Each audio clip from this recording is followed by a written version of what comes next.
I apologize for the absence all this time. I had to deal with my own exams, college, that sort of stuff. So I wasn't able to stay active in that period. But finally, here we are with a new video. So without further ado, let's get on to the video. It's over. After so long, it's finally over. My hero has ended. The ending was somewhat satisfying, but I still have a lot of criticism for this final arc. The Todoroki plotline. Like a lot of people, I wish that Dabi would go out with a bang, considering he was literally about to explode. Him having a secret ice quirk all this time was great, but him being taken down by Endeavor and Endeavor apologizing just didn't sit right with me. The plotline's ending left a lot to be desired. It felt unfinished. That's just my opinion. The lack of real stakes and consequences. This is something this arc suffers with a lot. For example, the two main things being Bakugo's death and Deku's arms. Bakugo's death. Firstly, Horikoshi gave us a supposed death of Bakugo. It's true that a lot of people were expecting him to come back, but the way they went about doing it was the dumbest way possible. Edshot conveniently had a bubble Wash gave him. I mean, how contrived is that?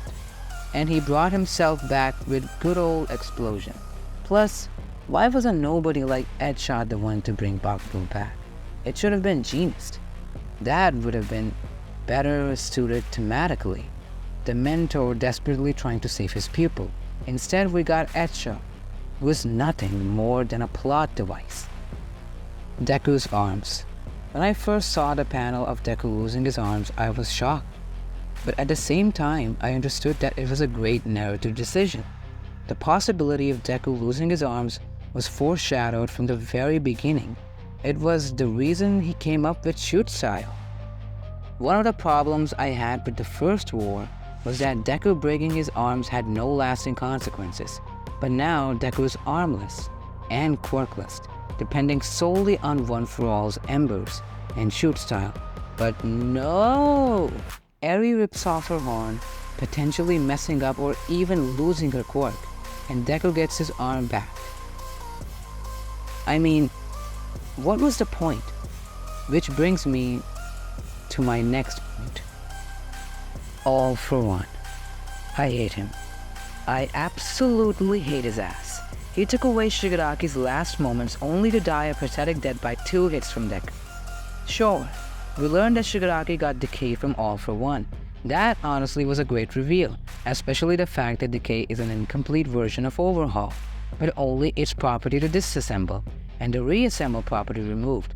That was great, but made me hate All For One even more, and how pathetic of a character he truly is.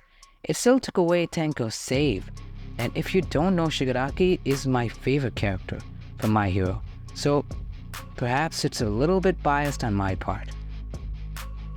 What I liked. I think that's enough criticism for today. Now let's talk about the things I actually liked. Quirkless hero All Might. I loved everything about this, as it answers the age-old question, can someone be a hero without a quirk? And it also keeps Deku's promise to prevent All Might's death.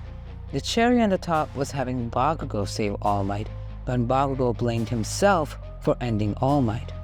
Perfect.